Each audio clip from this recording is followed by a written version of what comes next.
Obreiros da Vida Eterna. Capítulo 14. Prestando assistência. Meus companheiros de missão pareciam menos interessados em seguir o caso de Dimas durante a noite. Inclusive Jerônimo, reservando-se para a continuidade do esforço no dia imediato, quando nos caberia transportá-lo até o abençoado abrigo de Fabiano. Não se verificava o mesmo quanto a mim.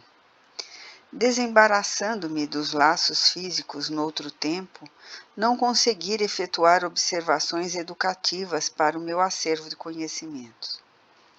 O choque sensorial no transe para a minha personalidade, ainda desatenta ante as questões do espírito eterno, impedira-me análise minuciosa do assunto. Agora, porém, a oportunidade poderia fazer mais luz em minha alma quanto à posição dos recém-desencarnados antes da inumação do envoltório grosseiro. Expondo ao assistente o meu propósito de aprender, recebi dele a mais ampla permissão. Poderia visitar a residência de Dimas à vontade, lá permanecendo durante as horas que desejasse. A aquiescência de Jerônimo enchia-me de prazer, não só pela ocasião de enriquecer-me na esfera prática, mas também porque o fato em si era bastante expressivo. Pela primeira vez, um companheiro de trabalho com autoridade suficiente concordava com o meu desejo de humílimo operário. O consentimento, portanto, representava preciosa conquista. Constituía a liberdade instrutiva com a responsabilidade de minha consciência e a confiança de meus superiores hierárquicos. Deixando a casa transitória, em plena noite, vi-me em breve no ambiente doméstico, onde o amigo se desfizera dos elos da matéria mais espessa. Entrei. A casa enchia-se de amigos e simpatizantes, encarnados e desencarnados. Não se articulavam quaisquer serviços de defesa. Notei que havia trânsito livre pelos grupos de variadas procedências. Em recuado recanto, ainda ligado às vísceras inertes pelo cordão fluídico prateado, permanecia Dimas no regaço da genitora, ao pé de dois amigos que cuidadosos o assistiam. A nobre matrona reconheceu-me comovida, apresentando-me os companheiros presentes. Um deles, Fabriciano, acolheu-me prestativo, interessando-se pelos informes atenentes ao desenlace. Relatei-lhe os trabalhos pormenorizados. Em seguida, o interlocutor passou a explicar-se. Sempre tive por Dimas sincera admiração pelo proveitoso concurso que soube oferecer-nos. Integro a comissão espiritual de serviço que vem atendendo aos necessitados por intermédio dele nos últimos 6 anos. Foi sempre assíduo nas obrigações, bom companheiro, leal irmão. Surpresos com as referências, indaguei. Há, desse modo, comissões de colaboração permanente para os médiuns em geral? Não me reporto à generalidade, redarguiu o interlocutor, porque a mediunidade é título de serviço como qualquer outro. E há pessoas que pugnam pela obtenção dos títulos, mas desestimam as obrigações que lhes correspondem. Gostariam, por certo, do intercâmbio com o nosso plano, mas não cogitam de finalidades e responsabilidades. Em vista disso, não se estabelecem conjuntos de cooperação para os médiuns em geral, mas apenas para aqueles que estejam dispostos ao trabalho ativo. Há muitos aprendizes que não ultrapassam a fronteira da tentativa da observação. Desejariam o caminho bem aplainado exigindo a conveniência exclusiva dos espíritos genuinamente bondosos. Experimentam a luta construtiva por meio de sondagens superficiais e, à primeira dificuldade, abandonam compromissos assumidos. A aquisição da fortaleza moral não prescinde das provas arriscadas e angustiosas. Entretanto, em face das exigências naturais do aprendizado, dizem-se feridos na dignidade pessoal. Não suportam a aproximação de infelizes encarnados ou desencarnados, estacionando a menor picada de dor. Para semelhantes experimentadores, seria extremamente difícil a formação de equipes eficientes, representativas de nosso plano. Não se sabe quando estão dispostos a servir. Se recebem faculdades intuitivas, pedem a incorporação. Se contam com a vidência, querem a possibilidade de exteriorizar fluidos vitais para os fenômenos de materialização. Escutei as observações sensatas do novo amigo e, registrando-lhe a nobreza da alma, passei a considerações íntimas acerca da tarefa que nos levara até ali. Por que se formar expedição destinada a socorro de servidor que dispunha de amigos de tamanha competência moral? Fabriciano demonstrava conhecimentos elevados e condição superior. O obsequioso amigo, porém, evidenciando extrema cuidade perceptiva, antes que eu fizesse qualquer pergunta inoportuna, acrescentou: não obstante nossa amizade ao médium, não nos foi possível acompanhar-lhe o transe. Temos delegação de trabalho, mas no assunto entrou em jogo a autoridade de superiores nossos, que resolveram proporcionar-lhe repouso, o que não nos seria possível prodigalizar-lhe caso viesse diretamente para a nossa companhia. A palestra conduzia-se a interessantes ângulos do problema da morte. Seduzido pelas considerações, interroguei sobre o que já sabia, mais ou menos, a fim de poder penetrar particularidades mais insignificantes. Nem todas as desencarnações de pessoas dignas contam com o amparo de grupos socorristas? Nem todas, confirmou o interlocutor. Todos os fenômenos do decesso contam com o amparo da caridade afeta às organizações de assistência indiscriminada. No entanto, a missão especialista não pode ser concedida a quem não se distinguiu no esforço perseverante do bem. Todavia, objetei curioso, tangendo a corda que mais me interessava no assunto. Não há casos de criaturas essencialmente bondosas que se libertam dos laços físicos, mais ou menos entrosados em comissões de serviço espiritual de natureza superior, sem que haja missões salvacionistas previamente designadas para socorrê-las. Após breve pausa, acrescentei para fazer-se mais claro. Vamos que Dimas estivesse em ligação recente com a sua comissão de trabalho e desencarnasse sem o cuidado de um grupo socorrista. Seria deixado à mercê das circunstâncias?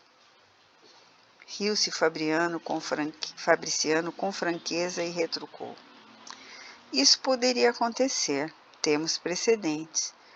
De maneira geral, ocorrem semelhantes casos com os trabalhadores aflitos por conseguir de qualquer modo a desencarnação, alegando necessidades de repouso. Muitas vezes, no fundo, são criaturas bondosas, mas menos lógicas e pouco inteligentes. Na semana finda, por exemplo, observamos um caso dessa natureza.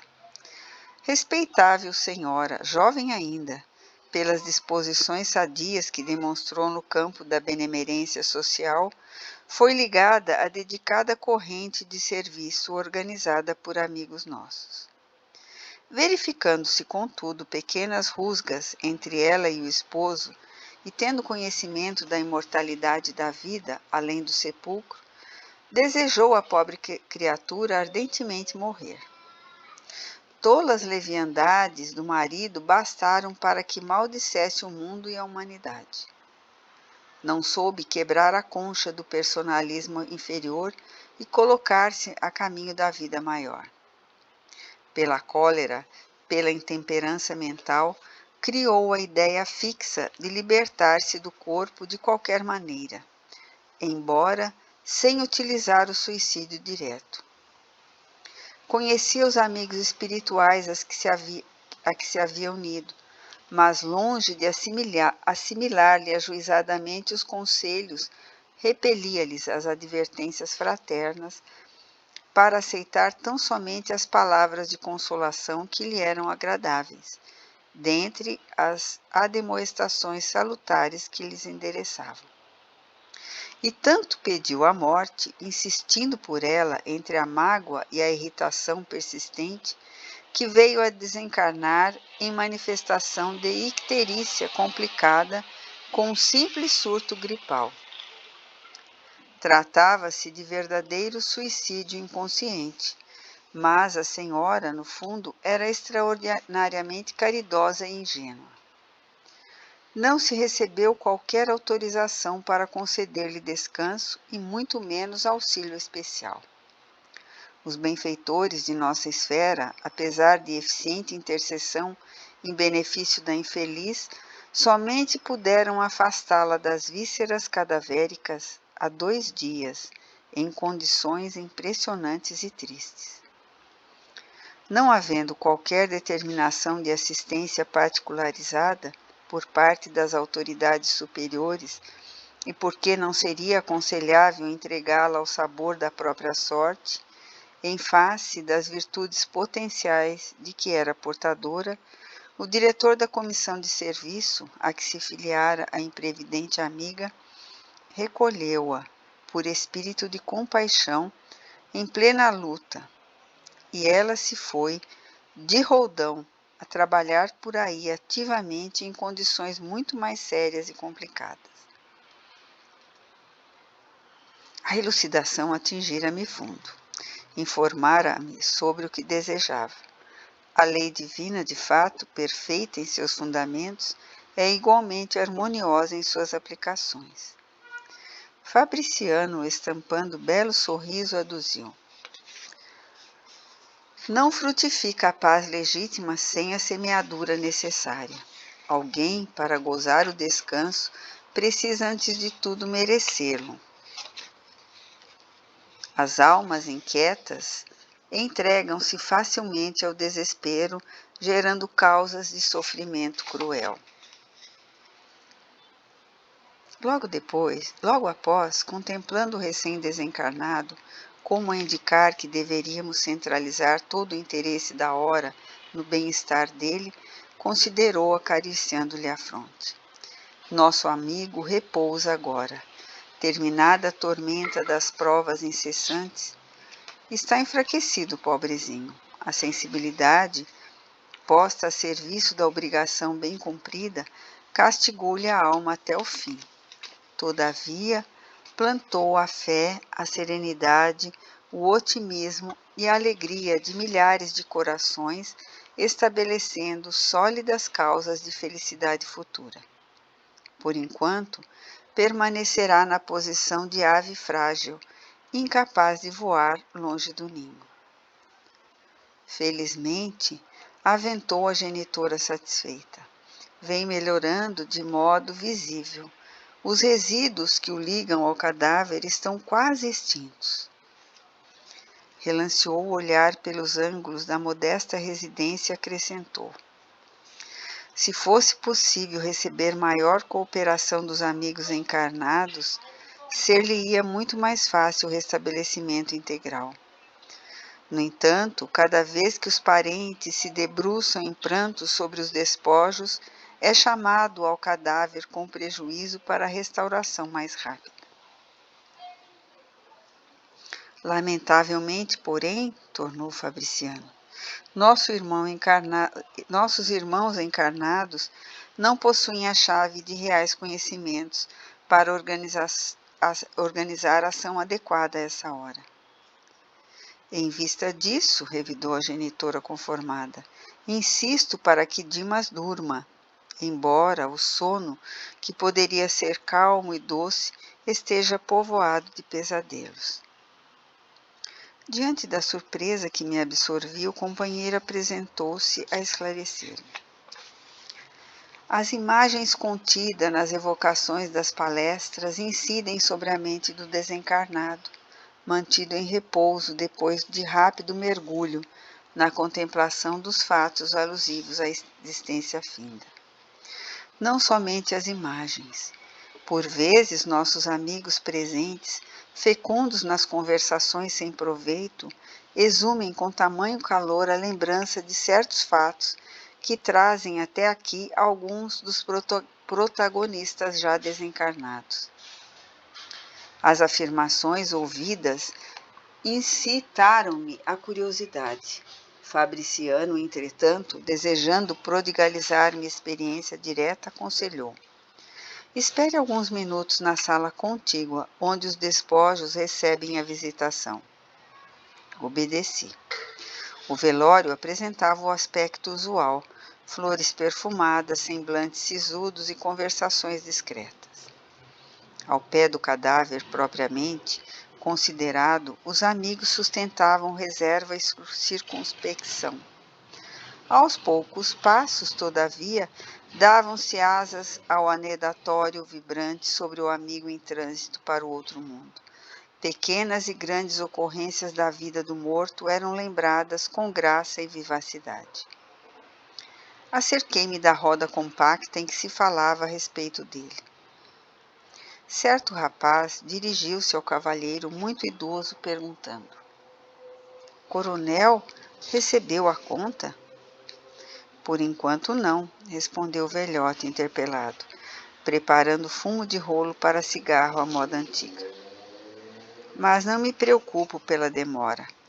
Dimas foi sempre bom camarada e os filhos não olvidarão o compromisso paterno. Questão de tempo. Interessado em ressaltar as qualidades distintas do falecido e revelando suas boas disposições de historiador municipal, prosseguiu. Dimas era um homem interessante e excepcional. Sempre lhe invejei a serenidade. Em matéria de prudência, raras pessoas conheci semelhantes a ele. É verdade que nunca me dei a estudos espiritistas, mas confesso que, ao lhe observar a maneira de proceder, sempre desejei conhecer a doutrina que lhe formava o caráter. Até aí, tudo bem, embora a invocação dos débitos do morto ao credor apenas pronunciava palavras de estímulo e paz. Todavia, no estado atual da educação humana, é muito difícil alimentar por mais de 5 minutos conversação digna e cristalina, numa assembleia superior a 3 criaturas encarnadas. Os comentaristas modificou a diapasão de voz, olhou na direção do cadáver e observou em tom confidencial. Poucos homens foram de boca segura como este. Conheci Dimas faz muitos anos e estou certo de que foi testemunho ocular de pavoroso crime que nunca se desvendou para os juízes da terra. Após ligeira pausa, acendeu o cigarro e perguntou, reaguçando a curiosidade dos ouvintes. Nunca souberam? Os presentes mostravam silenciosa negativa. Vai para 30 anos, continuou o narrador. Dimas residia ao lado de nobre família que guardava consigo valiosos patrimônios da coletividade, relativamente à orientação pública. Desse agrupamento doméstico superiormente conceituado na apreciação geral, emanava ordens de benefícios das mais elevada expressão para o bem-estar de todos. Como não ignoram, há 3 decênios a vida no interior ainda conservava expressiva herança do Brasil imperial. A economia centralizada mantinha a Casa Grande simbólica, onde se traçavam roteiros para o serviço popular. Situado na vizinhança de residência feudal como essa, nosso amigo levava a existência humilde de trabalhador, organizando o futuro de homem de bem. O cavalheiro, insciente dos problemas do espírito, enunciou nomes, relacionou datas e lembrou brejeiramente certos pormenores, prosseguindo com maliciosa jacosidade. Certa noite, pela madrugada, conhecido chefe político saía do palacete residencial pelos fundos, acompanhado de uma senhora que aparentava excessiva despreocupação consigo mesma, ao despedir-se com intempestiva manifestação de afeto. Terminado o estranho adeus e vendo-se sozinho, o Dom Juan deu alguns passos para a retirada, espiou cauteloso em torno e ia continuar a marcha, quando reparou que alguém lhe observava a intimidade com a esposa de respeitável amigo. Era modestíssimo operário, que talvez estivesse ali por força de circunstâncias inapreciáveis. O político alcançou de um salto. Homem de compleição robusta e paixões violentas, aproximou-se do espectador inesperado e interpelou-o brutalmente, ao que o mísero respondeu humilde. Doutor, não estou espreitando, juro-lhe. Pois morrerá de qualquer modo, adiantou o atlético agressor em voz sumida de cólera. Agarrou pelo paletó e acentuou, de dentes cerrados, vermes que perturbam devem morrer. Não me mate, doutor, não me mate, rogou o infeliz. Tenho mulher e filhos, saberei respeitá-lo. Não valeu a vítima dobrar-se de joelhos na súplica, porque o homem terrível, cego de fúria, tomou a arma e desfechou-lhe certeiro tiro no coração. Afastando-se, precípite. Dimas, tendo observado os fatos a curta distância, gritou, fazendo-se ouvir pelo assassino, que o reconheceu pelas exclamações. Em seguida, correu no sentido de amparar o ferido, que, entretanto, nem chegou a gemer. Avançando para o assassinado, quando outras pessoas em roupas brancas acorriam igualmente à pressa para verificar o ocorrido. Manteve-se o cavalheiro de qualquer atitude suspeitosa. No entanto, chamado a esclarecimento pelas autoridades, ele, que de tudo sabia, nada revelou. Protegeu o morto nos funerais, dispensou-lhe extremos cuidados extensivos à família, portou-se como cristão fiel, esquivando-se, contudo, ao fornecimento de quaisquer indícios para que o criminoso fosse capturado, alegando desconhecer qualquer minúcia dos fatos que deram motivo ao acontecimento. E o caso policial foi encerrado na suposição de latrocínio. A única testemunha, que era ele, considerava preferível o silêncio ao escândalo que traria enormes dissidências domésticas e sociais. O narrador fixava os despojos e acentuava. Boca segura, não conheci homem mais discreto. Certo ouvinte indagou brejeiro. Mas, coronel, como veio saber das particularidades se Dimas não chegou a denunciar? O interpelado fez um gesto de franca satisfação e acrescentou. Vantagens da boa amizade com os sacerdotes. Meu velho amigo, o padre F., que Deus o guarde, contou-me o fato sumamente impressionado.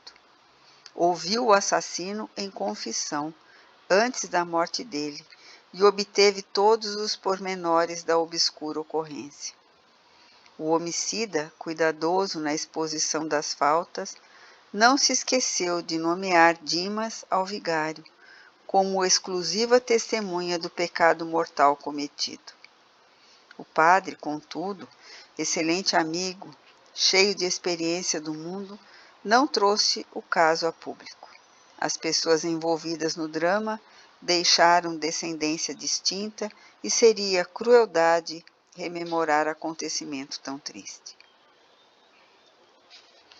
O narrador estampou curiosa expressão no rosto e rematou, apagando o cigarro. Tudo passa.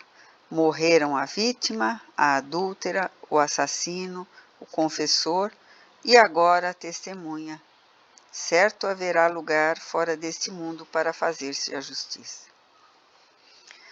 Nesse momento, horrível figura, seguida de outras, não menos monstruosas, surgiu de inesperado, acercando-se do leviano comentador. Ouviu-se-lhe ainda as últimas palavras. Sacudiu e gritou: Sou eu o assassino. Que quer você de mim? Por que me chama? É juiz?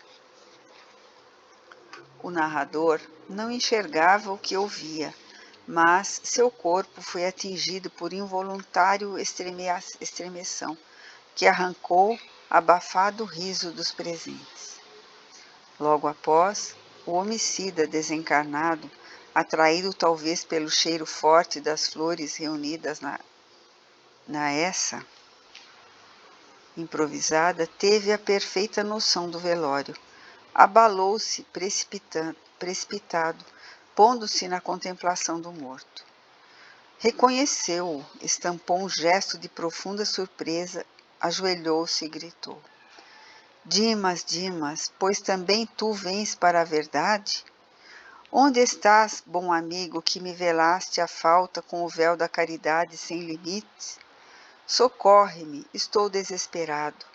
Onde encontrarei minha vítima para suplicar o perdão de que necessito? Ajuda-me ainda, tem compaixão. Deves saber o que ignoro, socorre-me, socorre. Ao lado do infeliz em rogativa, diversas entidades sofredoras permaneciam estáticas. Mas Fabriciano surgiu inesperadamente e ordenou aos invasores afastamento imediato. Limpa a câmara, o novo amigo dirigiu-se a mim observando. Garanto que esse grupo entrou nessa casa por invocação direta. Narrei-lhe impressionado o que vira. Ouviu-me calmamente e respondeu: A observação feita por nós mesmos é sempre mais valiosa. Dimas, não obstante dedicado à causa do bem, é compelido a grande esforço de cooperação na obra coletiva. Descuidou-se de incentivar a prática metódica da oração em família, no santuário doméstico. Por isso tem defesas pessoais, mas a residência conserva-se à mercê da visitação de qualquer classe. A elucidação era significativa. Comecei a compreender a razão do sentimentalismo prejudicial da família inconformada. Desejando, porém, fixar o aprendizado na noite sobre o assunto ateniente à desencarnação, perguntei: Nosso amigo recém-liberto terá ouvido a súplica do irmão desventurado? Geme sob terrível pesadelo nos braços maternos, explicou Fabriciano solícito, ao recordar o fato relatado. Desde alguns minutos acompanhamos a agitação dele, reparando que recebia choques desagradáveis por meio do cordão final. Ouvindo e vendo os quadros invocados? Insisti perguntando. Não chegou a ver nem a ouvir integralmente, em face da perturbação espontânea.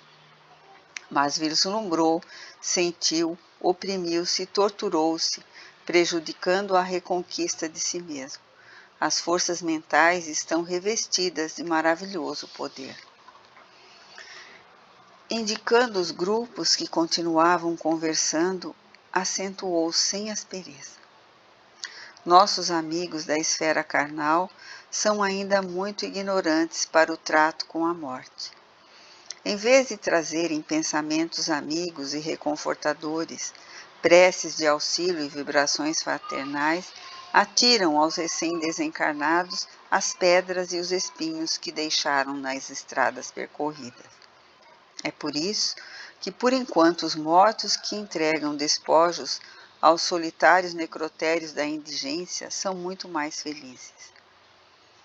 Ainda não havia terminado de todo as considerações quando a esposa de Dimas, num acesso de pranto, levantou-se do leito em que repousava e adiantou-se para o cadáver, repetindo-lhe o nome comovedoramente.